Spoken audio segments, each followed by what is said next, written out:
मी सध्या SRTच्या प्लॉटमध्ये आहे. हे जे शेतकरी आहेत ते गेल्या 6 वर्षापासून SRT करतायत आणि 6 वर्षामध्ये त्यांचं हे 9वं पीक आहे आणि ह्या 9 पिकामध्ये त्यांनी साधं खुरपंसुद्धा चालवलेलं नाही. म्हणजे कुठलीही मशागत न करता, कुठलीही मातीची हलवहल न करता त्यांनी आतापर्यंत ही 9 पिकं घेतलेली आहेत. या शेतामध्ये माझं 9वं पीक आहे आणि मी ह्या शेताला नांगरत नाही, रोट्या करत नाही किंवा पाळी वगैरे काहीच मारत नाही. तरी माझं पीक एकदम उत्तम आहे. आज हा 35 दिवसाचा मक्का आहे. तुम्ही बघू शकता कशा पद्धतीत आहे. आता तुम्ही हा शेजारीचे हा सुद्धा सांगेल की या शेतामध्ये काही हाल वगैरे चालवतो का, म्हणजे नागर मोगरा रोट्या काही चालवतो का नाही. आणि उत्पादनात तुम्ही मला सांगा तुमच्यापेक्षा काही कमी राहतो का, काही कणस काही बारीक पडत्या का, म्हणजे तुमच्यापेक्षा मी नागरणीचा खर्च कमी करतो व खरणी निंदी नाही काही नाही. तणनाशकला एक वेळेस मका जर असली तर एक वेळेस तणनाशक मार आणि तेवढं बायोमिक्स टाकतो मी. ते माझ्या 2 काम करतं. हम्म. म्हणजे जैविक खत आहे का? जैविक जे मायक्रोन्यूटन आपण खत सोडतो जैविक ना, खतं. राजूट्रॅक्टर PSB हा ते जे सोडतो ना आपण जैविक खत, तर ते जैविक खत मार्केटमध्ये खूप महाग आहे. बरोबर. एवढं महाग न घेता आपण विद्यापीठाचं घेतलं. विद्यापीठाचं हे बायोमिक्स घेतलं तर त्यांना असा फरक आहे. तर हे मी जवळपास 5 वर्षापासून वापरतो. 5 पेक्षा जास्त झाले. सुरुवात केली यांनी मला वाटतं 19ला आणि मला खंडागळे सरांनी सांगितलं, गुलाबराव खंडागळे सरांनी, की बाबा बायोमिक्स तुम्ही आणा म्हणे. तिथं आपलं नाव सांगा म्हणे, पवार साहेब आहे तिथं, त्यांना भेटा. मग मी पवार साहेबांना भेटलो आणि त्यांना सांगितलं की म्हणे बा खंडागळे सरनं असं असं सांगितलं. तर ते आपल्यात नाहीये, पण त्यांनी मला सांगितलं बायोमिक्सचं आणि मी ते आणलं, तिला सोडलं. आणि तुम्हाला साहेब अद्रक अशी अद्रक चालली जसं वयचं कोरं पान, कोरं खट, त्याच्यावर असं कुठलाच आजार नाही. फवारणी बी केली होती आणि खालीहून बी सोडलं.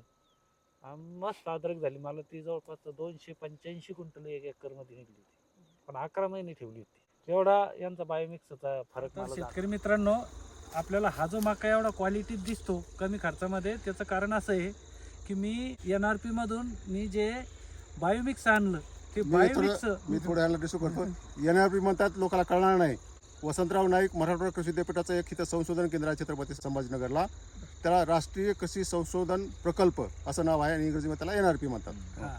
तर ते मी आणलं यांच्याकडून 20 लिटर ते आणलं. 20 लिटर आणलं आणि एकरी 5 लिटर सोडलं. ते 4च सांगतात, पण मी 5 सोडलं. 5 सोडल्यामुळे काय झालं की आज जी तुम्हाला ही क्वालिटी दिसती ना, ही त्याच आहे. मी अजून याला खत नाही टाकलं, खत आता टाक नाही, पण ही क्वालिटी त्या बायोमिक्स मुळे. आणि ते बायोमिक्स मी म्हणजे बऱ्याच पिकाला वापरतो, मक्याला वापरतो, गव्हाला पण त्याचा स्प्रे करतो. कुठे चालतात आणि अद्रकीला तर लगे आवर्जून दर 2 महिन्याला सोडतो मी ते. कंद सड येत नाही. कंद कुज जे येते ना ती येत नाही. त्याच्यामुळे बऱ्याचशा प्रमाणात कंट्रोल राहतो. बायोमिक्स वापरता. आणि तुम्ही पहिले रासायनिक बुरशीनाशक वापरता. म्हणजे किती खर्च वाढला रासायनिक बुरशीनाशक तुमचा? खूप खर्च कमी होतो. ते 10,000 रुपयाला जरी तुम्ही एक किट घेतली त्यांची, तर 10,000 रुपये तुम्हाला लागतील 2-3 वेळेस ड्रिचिंग करायला. 10,000 रुपये लागतील. यांचं 210 रुपये लिटर आहे फक्त 210 रुपये लिटर. आणि लागतं किती? 4 लिटर. आपण 5 लिटर सोडा एकरी 4 लिटर लागत. 5 लिटर सोडलं तरी 1100 रुपयाचं आहे. आणि 1100 रुपयात 2 महिने आपल्याला संरक्षण भेटतं. मी 2 महिने सोडतो, ते जास्तही दिवस भेटत असेल, पण मी दर 2 महिन्याला सोडतो. उत्पादनामध्ये काय वाढ होती का? हा, उत्पादनातही वाढ होते. किती टक्के होत असेल उत्पादनामध्ये? उत्पादनात 15-20%?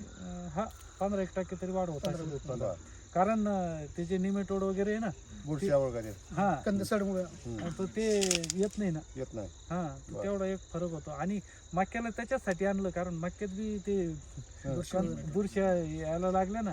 आता हे 3रं पीक आहे, मग यांच्या जोरावर आणलं मी. 3रं पीक जे टाकलं ना, बायोमिक्स आहे आपल्याजवळ, आपल्याला काय फिकीर आहे.